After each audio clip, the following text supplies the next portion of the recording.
Good morning. My name is Steve Bailey. I'm a candidate for Congress in Missouri's 1st Congressional District. I'd like to talk to the voters in that district, but I think this is a matter that has national import and potentially even the international import. I want to talk about Social Security. This is the standard third rail in politics. A politician who talks about this can pretty much expect that everybody will vote against them because there may be a threat to each individual's benefit. I think, though, that we all know this has been a political football for 34 years or more. Reagan tried to modify this. They made a slight change in eligibility and beginning age. I'm 58 years old, and my beginning age is 66.5 years, where when I was born it was 65. We've raised it up to 67.5, and I think any of us realistically expect that as we live longer, Social Security will likely keep moving that date back. We're probably going to maybe begin seeing full retirement benefit at age 70 for people just entering the plan. Anyway, what I'd like to talk about is maybe an alternative where we're not completely reliant upon the returns on Treasury bills to fund Social Security. In my opinion, Congress has utilized Social Security as a backup for current spending. The Social Security Trust Fund should be separate from Congress's reach, but they're able to get in and utilize current contributions to fund current activities in the budget. And then they repay the loans to the Social Security Administration with T-bills only. As I'm going to explore utilizing an Excel spreadsheet, I think that there's an alternative to doing this, and that is that we can take part of the money out. And let me jump over and kind of show you. Well, hold on. Let me think about that. That we can take part of the money that comes in taxation as OASDI, which is the Social Security portion of our FICA taxation. Okay, and so I'm looking at, I used a search engine to find what's the current OASDI rate, and Iowa State University popped out, and it's got a very nice rate, and it basically tells us that Social Security tax rate is 6.2% on the first 118,500 wages paid. The Medicare tax rate is 1.45 on the first 200,000 and 2.35 above 200,000.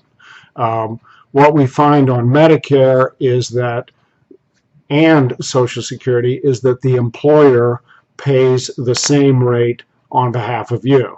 All right, so if you're self-employed, you pay all of that tax. All right, so essentially we've got 12.4% going to the federal government to fund OASDI, and we've got 2.9% going on behalf of the employer and employee to fund Medicare. This will not discuss Medicare at all. I'm trying to look at Social Security only. So let's look at how does this self-employment person's FICA tax rate for 2016. We can see it's 6.2 on the first 118,500 of net income, and then 2.9% on net income all the way up ad infinitum. All right, so the self-employed person pays both sides of the FICA and both sides of Medicare and remains fully up. All right, so my proposal is let's look at how we might differentiate funding. Now, what I've done is I've worked in a retirement. I'm teaching a class at St. Louis Community College over the next 2 weeks. Last night was my first class. It was really fun, very enjoyable.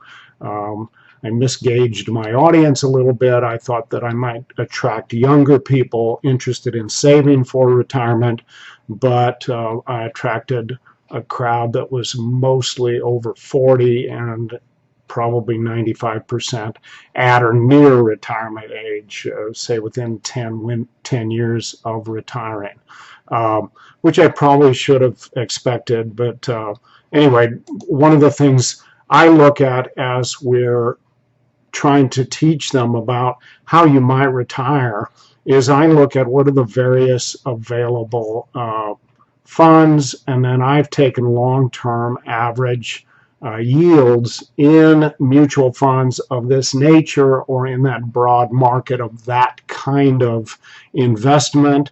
So on an average over 50 years, even with today's low rates, we can expect money markets to return about 2% per annum. Long-term federal treasuries have a historic return of 4.3%. Now, can we expect that going forward near term? Of course not. We're at an almost zero rate in the Fed. I won't digress too much, but I think they made a mistake. They need to have a floor where they just do not go below 2%. It's put a lot of retirees at risk because we're now in a stock market that we generally call a TINA market, T-I-N-A. There is no alternative to owning stock. You know, we used to talk about you should own some bonds, which would include federal treasuries, and you probably should own something like in dividend growth or growth and income type funds, or maybe you could even accomplish it with a balanced fund, a 60% bond, 40% stock mix, which would give you, on average, you know, around a 7.25% return. The only number of all of these that I'm really confident in is the S&P 500, which is 10.52%. If we look at that over 50-year periods, that number is actually pretty solid. That's plus or minus 0.05%. Now, 50-year periods, a lot of us just can't get our head around. What are you talking about, 50-year periods? But if you start investing when you're, say, 22, 23, 24, 25, you're getting out of college, or, you know, you've finally gotten to a point where as a, you know, beginning person, you realize I got to start putting money away. You know, you may actually hold your investments if you're going to be 75. 70 years would put you at age 95. Now, I realize average age in the U.S. population is something like 76.3% for men and 79.1% for women is average life expectancy once they get over 18. But we can see that we may well hold our investments for 50, 60, 70 years. So looking at 50-year terms makes some sense. And generally, when you look at 50-year terms in any of these investments, they begin to become kind of more to a normal. The other funds we've talked about is, so here's corporate bonds, there's junk bonds, which is basically companies at or near default. But of course, because they're in financial trouble, they pay more. A fund of funds may be, it would have some treasuries, some corporate bonds, and maybe a little bit of kind of dividend growth and income. Oftentimes, there is a return in the 6.85% per annum. Balanced funds, here I've really targeted something that's close to a 60% stock, 40% bond, long-term return. Dividend growth, most companies that pay a dividend are interested in growing the value of their stock as well as growing the amount of their dividend. And so this gives us an opportunity. These are, in terms of mutual funds, these haven't had a long-term life, but they're about 8.10%. let me pause here and go, how does this guy who's a candidate for Congress know anything about this? I'm a university professor at the University of Missouri, St. Louis. For about 15 years, I was a trial lawyer. I left that field because truth was not something that popped up consistently in the courts, unfortunately, and decided to go into an even more truthful field, financial planning. I went out and got a certified financial planner certificate, which involves some education. It's mostly about how do individuals manage their own money through a variety of vehicles. Excellent training. Anyway, I wasn't real good at being a salesman, which is what a lot of financial planning is. But I was offered an opportunity to teach life insurance at the University of Missouri, St. Louis. I took it. Since that time, I've added courses in retirement planning and principles of insurance and risk management. And then in about the last 8 or 9 years, I've been teaching a course in legal environment of business. It may be longer than that. I've taught so many classes that I don't have a perfect track on it. And I didn't sit there and go, oh, we started this on that XYZ year. Anyway, am I an expert in this?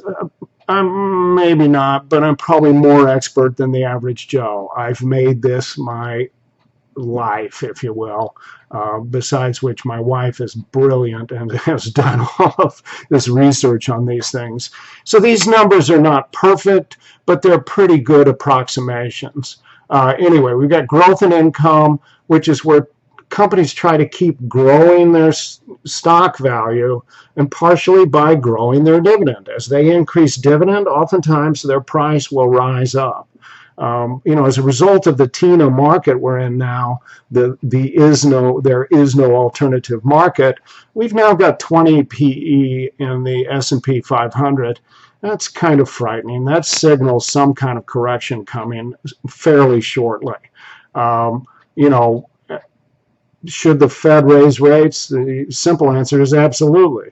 We should be pushing towards, by this time next year, it's September 20th of 2016, we should be at about a 1.5% rate, which would start pushing some of these lower volatility items to a higher rate.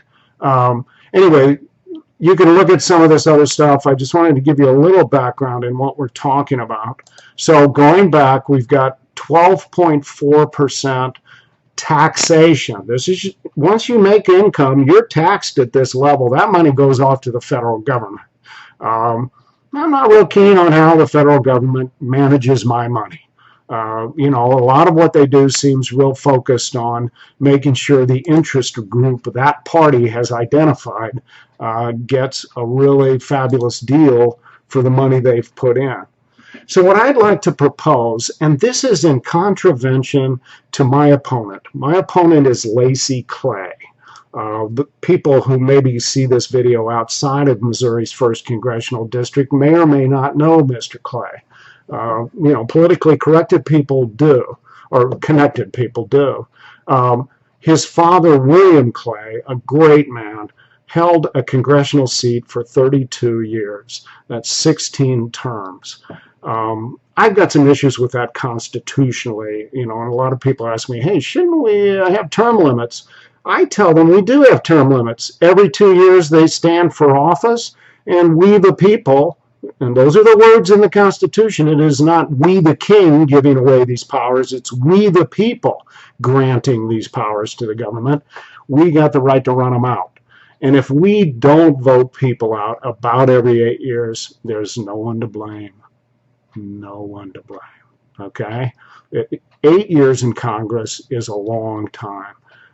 Phenomenal people who move a lot of legislation and look at things this way, that maybe they should hold that office. But, I can tell you, me personally, if the people vote for me, I'm really targeting 4 years. It's a lot of disruption in a normal life to hold a congressional seat because you got to live where you live, and you got to live in D.C. simultaneously, and you're flying back and forth. And, you know, I'd rather come home, hug my wife, hug my dogs, talk to my kids on the phone.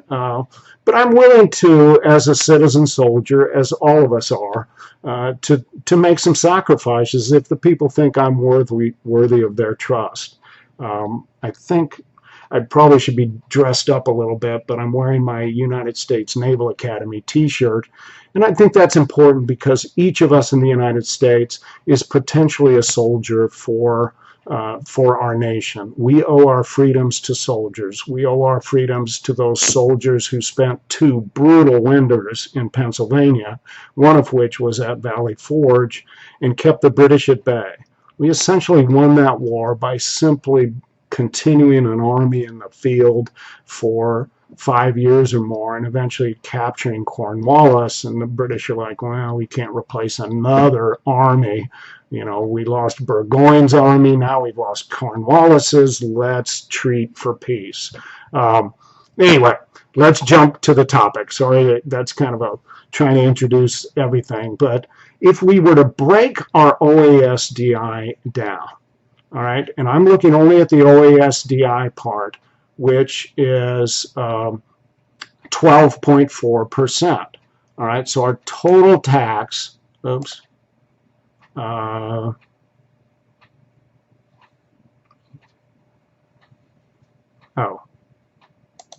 what's going wrong? There we go. I don't have it all in display.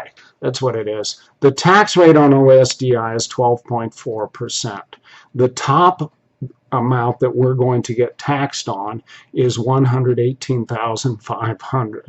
If we do an OASDI tax, that would be a total of $14,694 on a person earning $118,500. Because that's kind of high, I'm going to also run some other numbers. And what I've got down here is an OASDI 25. I think I'm going to publish this out to my website, which my campaign website is baileyforrep.org, B-A-I-L-E-Y, the numeral 4, rep.org. That's the entry page right there. You'll notice something interesting. This young man, I'm not really that young, 58 years old, puts his cell phone number out there. You can call me. Please don't crank call me. I'm trusting the people. Okay. But anyway, I'm going to post this probably here in the comparing the candidates. I'll add a new page and give you this website or this Excel file so you can do some more stuff with it. That way also the people taking my retirement planning class can go back in and look at some of these other stuff about saving for long-term retirement. I'm already kind of going longer than I meant to, but let me go on and look at what I'm thinking we might want to do. My proposal, which may or may not make it through Congress, may not get a moment's notice. You know, we know that a freshman congressman with no political experience may or may not be behind the 8 ball. But if we look at our original Congress, a lot of those people had no political experience, and they did a great job. They left us with the most fabulous constitution the world's ever seen. You can compare it to Great Britain's Magna Carta, in which the king gives back some of his power. Ours says, we the people, not I the king.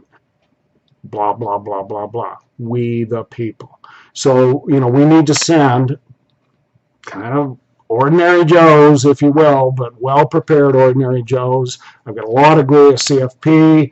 My opponent didn't finish his master's degree. He has a bachelor's degree.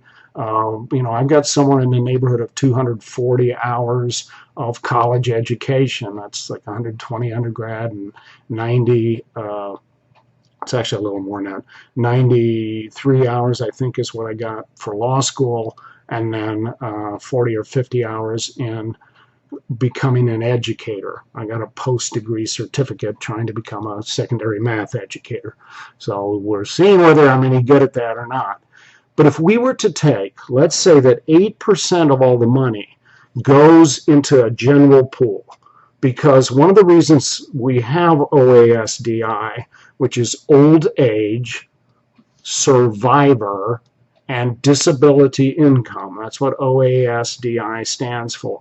So old age is the retirement benefit that most of us are looking forward to. Survivor is the worker dies. Now we can get his kids through school or her kids through school.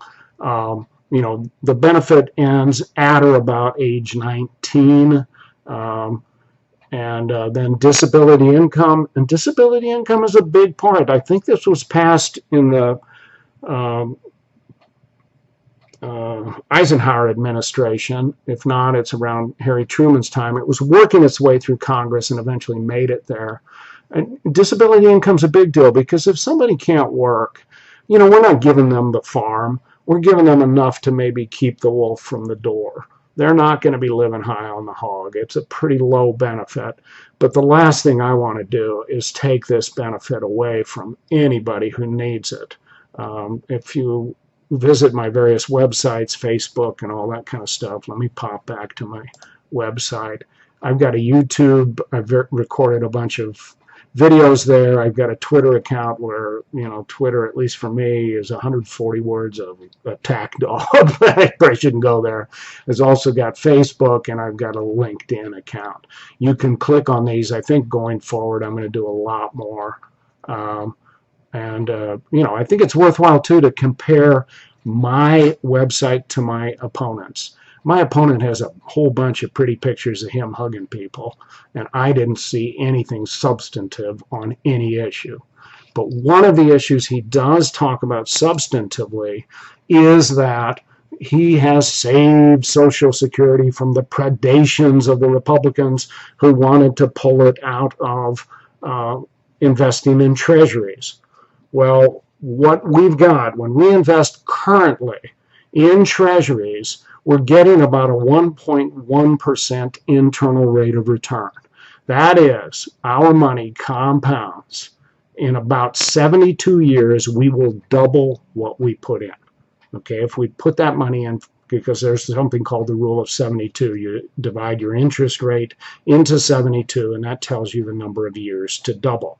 So the S&P 500 at a 10.52% annual yield, internal rate of return, that money doubles every 7 years.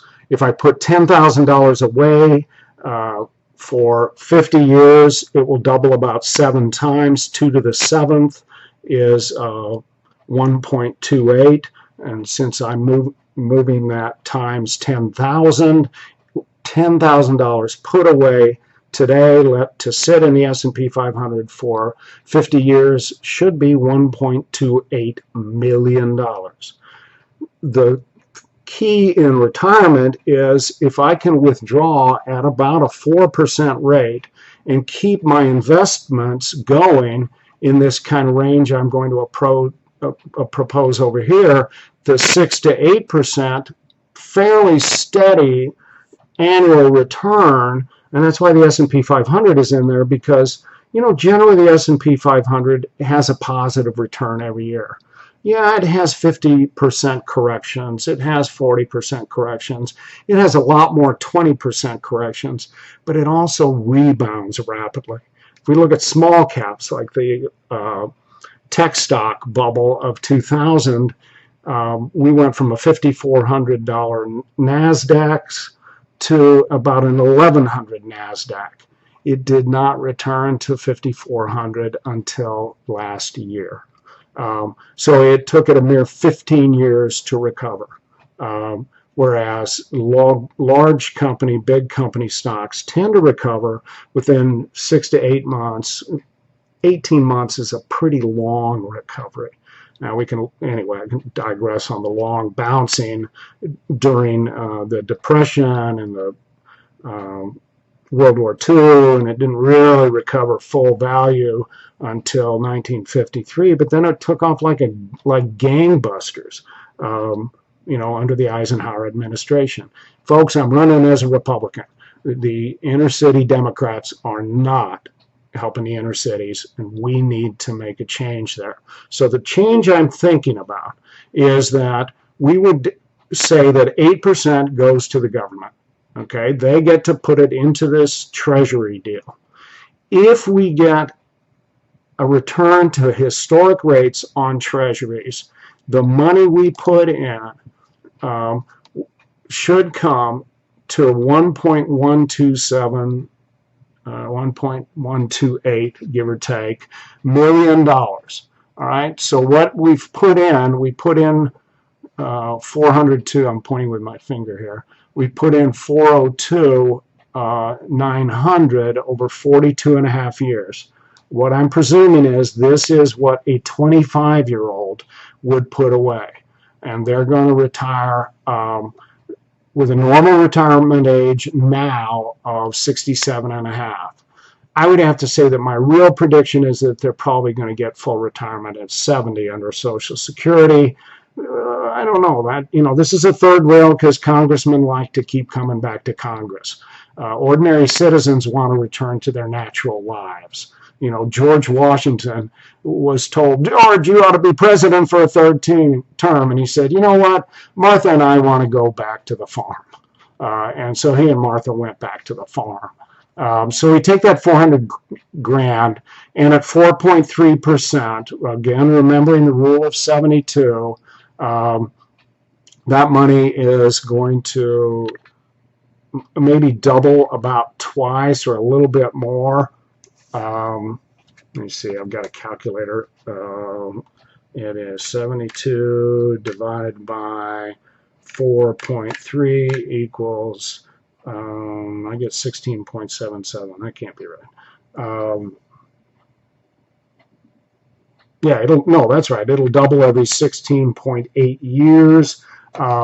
And so over a 42 and a half year period, it would essentially double 2.6 times, something like that. All right. So this is the money going to the federal government, and this is what they would have in reserve. All right. Those of us who maybe need Social Security, this would be what they would potentially utilize. Now, they can't utilize all of it because some of it has to get off to the disability service and over to the survivor side. So we're not going to get full use of all this money. But if you had $1.12 million saved up at age 67 and a half, and you do a 4% withdrawal on that, that's about $44,000 a year, which today seems really good. It's probably not enough given inflation. And particularly if you've made $118,000, really to retire comfortably, you need about 80% of that salary, at least at the outset. You'll find that as you get older, your activities diminish, your expenses somewhat diminish, although medical care rises. You can maybe get by at about an 80% rate. Well, we're going to have to make up that shortfall somewhere, because the real purpose of Social Security retirement income is to replace income according to need. When I fill this out, we're going to maybe find that we might have enough money for the person making $40,000. What we're going to guarantee to them at this bottom end, this is what Social Security always does, is they make sure the people at the low end of the pay scale, of the average pay scale, get an 80% retirement benefit, because realistically they haven't had a chance in their life to save more. It's hard to make ends meet on 40 grand if it's a standard 4-person family. Let's be blunt. It's hard to make ends meet. It's hard to think about saving. You've got to get up into this 80, 90, 100 type range to begin saving more assiduously.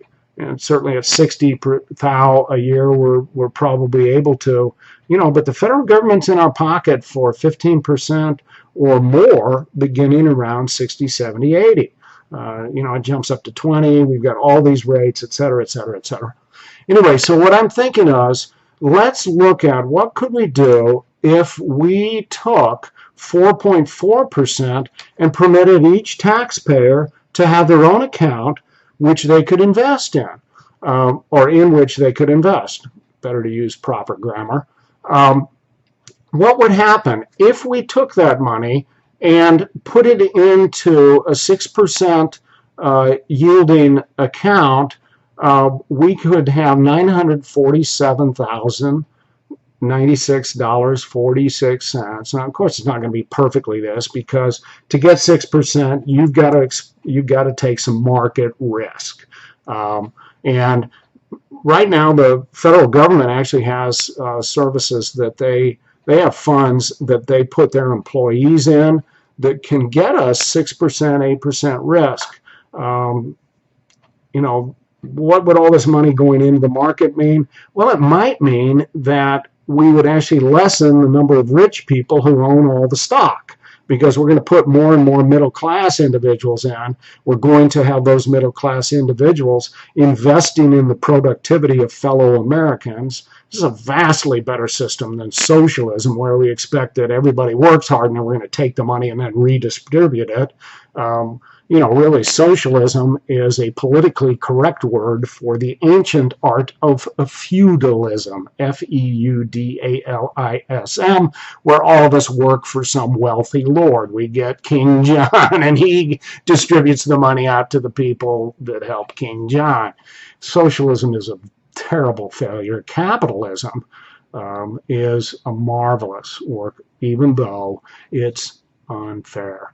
It is fair to everybody who's working and able to work to their capacity. For people in disability, we've got to take care of them, but that doesn't mean we need to redistribute everybody's assets according to need.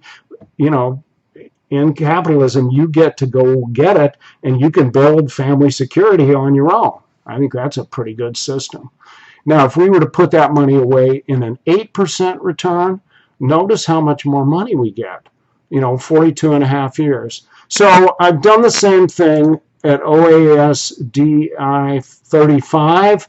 We can see that even though we're basically getting a little more than half of what we're putting into the federal government's use, for our own use, we're getting a tremendously better return. I don't know that this stays true forever.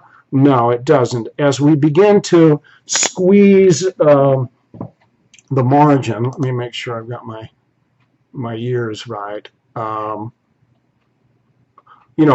we get older, if we go to OASDI 45, that is, you're beginning at age 45, we're not going to have quite as much money laid away. And I'm thinking we don't want to go beyond OASDI 55. That only 55-year-olds now would be eligible. Maybe 50 makes more sense. This is the sort of thing that we put Congress together for, because we get those 435 representatives and they hash it out. We don't necessarily get what Bailey thinks is right. We get what the people are think are right by hashing this out. So maybe this really becomes 50. I'm not sure what works. We've got to go to the actuaries at OASDI, from the Social Security Administration, to get them to tell us, hey, this might work, this won't work. You can't use 8%. You're going to have to go to 9%, but that gives you 3.4%. And, maybe if the people are amenable to a higher tax, they could go to that 4.4, but we're going to have to go to a 13.4% total tax rate. I'm not real certain. This is just to give us an idea. But I thought I'd go ahead. I've got this all set up. Let me just drag this down and show you what it looks like at each wage scale. Okay? So that potentially, if you're making $40,000 a year, you would put $3,200 towards the government. At the end, if we return to historic rates, you'd have $381,000. You'd be getting $1,760 available to you, which would, for a 25-year-old, grow to, if you're willing to take a little more risk, if you're willing to take an 8% internal rate of return, which is of course not guaranteed and not going to be steady and not going to be fixed, but pretty likely given a 50-year parameter that we would get there pretty clearly. Let me give you an example of I got a $26,000 IRA in 1991, rolled it out, and put it into the stock market. Essentially, I've been about an S&P 500 investor. If I pop back to this ready to go thing, I've pretty much held stocks in this dividend growth and income, a little bit of international, and S&P 500 for 25 years now. That $26,000 as of last week was about $234,000. And all I did was about this. I raised my pinky a couple of times, folks. I let that money go work in the economy. And so for a lot of us, the real beauty of living in the United States, the freest capitalist nation in the world, is that we might be able to get ourselves in a position where we're managing our own money, we're pulling out 4%, and the federal government would have an annuity for us. So let's just throw this $380,000 out. We might really only have 300 grand left because 80,000 of it had to go to others. I'm all for helping anybody that really needs it. I don't want to play the stuff on let's stop the scam artists. We need to be together. The reason we're free is that we had some hardy citizens who weathered those winters at Valley Forge, who went ashore at Tarawa, who crossed the Rhine, who went into Da Nang. All of this, the Marines who freed Fallujah. I still remember the ladies holding up their finger, full burqa, and here they are holding up their finger with that purple dot on it. I think we did the right thing in going into Iran, but that's neither here nor there. Our military are our great saviors. I'm just wondering if we can't arrange something where, in many ways, I wouldn't, if I hit this $1.6 million deal, saving here, plus I'm able to, as a person making, or inside a family making more than $118,500, if I've got what I need, I might just say, hey, take this for the other people. As long as I get a relatively fair share, let's means test it that way. I don't know if this has all made sense to you. I'm trying to say that Social Security, which is going on about 3/4 of a century old, it's about as old as our failed war on drugs, is, and I think we ought to look hard at decriminalization of all substances, because that would help us with heroin overdoses due to anyway, because we get all that bad drugs in there. We would get the drug overlords maybe off the streets. We would make our inner cities a lot better. But we have not really taken a hard look at how the money is invested. And I think the money invested in treasuries, whereas, if I'm designing a retirement portfolio for clients, I'm going to have them look at all of these things, look at their risk tolerance, see what they can do, keep working with them. And I'm going to tell them, look, probably stock is the best place to be. We can get you this kind of return. Is it guaranteed? No. But if my Social Security assets from age 25, if what I'd put away would be, $1 million, folks, I could retire right now. I'm 58 years old. I've got enough other stuff I could save up. Or if we need to have me leave it in there till 66 and a half, it's my year, fine, no problem. Anyway, that's some of my thoughts, much longer than I thought it would be. Hopefully, I talked to you about things that are really important to you. And I'm welcome, you can contact me on my Bailey for Rep. Go out here to contact. I'm also asking for donations and volunteers, but if you send me an email, I will try to get, I say I will reply within 24 hours, but right now I'm teaching 2 classes at UMSL and 1 class at Merrimack, St. Louis Community College, Merrimack campus. I've got legal environment of business there. I'm teaching an online UMSL class on legal environment of business, and I've also got principles of insurance and risk management at UMSL. And as soon as I'm done with this video, I've got to start grading. So I've got 3 tests to grade plus a small project. Anyway, thanks a lot for listening. I hope you have a great day. And remember to vote November 8th, 2016. Steve Bailey, Republican candidate for Congress, 1st Congressional District, where I think the Clay family has been there 48 years. It's time to move on. I've got ideas. Clay has pretty pictures. Thanks.